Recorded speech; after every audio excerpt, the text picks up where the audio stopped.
فين؟ اي هكلمك تاني. طب ايه، قولي لي. ايه اكتر غلطات ممكن حد يعملها تخلي الحساب بتاع السوشيال ميديا بتاعي يزيد؟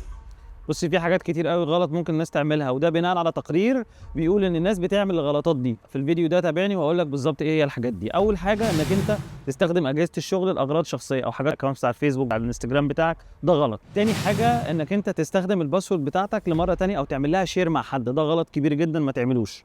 تالت حاجه واخطر حاجه انك انت تستخدم البابليك واي فاي بتاعه المكان اللي انت قاعد فيه، ما تعملش كده خالص، ما تستخدمش واي فاي المكان. رابع حاجه بقى انك انت تفتح اي مسج من حد غريب ما تعرفوش، يعني المسجز اللي موجوده في الاذرز دي ما تفتحهاش، لو فيها اي لينك ما تفتحوش.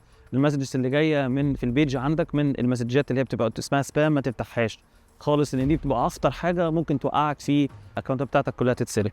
خامس حاجه واخر حاجه هو انك انت تدوس على اي ويب سايت مشكوك فيه، مش ويب سايت سكيورد او امن تقدر انت تخش عليه.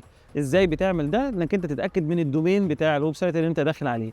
طيب انا بقول لك الحاجات دي ليه؟ هتقولي الحاجات دي بديهيه. هقول لك ان التقرير ده لقى ان 80% من الناس بتعمل الاخطاء دي. فالتقرير ده لسه طالع قريب جدا من ويب سايت موثوق فيه، هكتب لكم اسم الويب سايت. فما تقولش ان الحاجات دي تافهه، لا هي مش تافهه خالص، هي الغلطات دي كلها دي ناس كتير قوي بتقع فيها يوميا.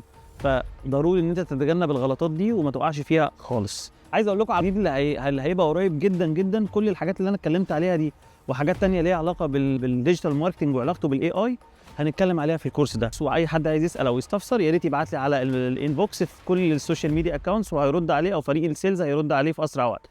شكرا ليكم.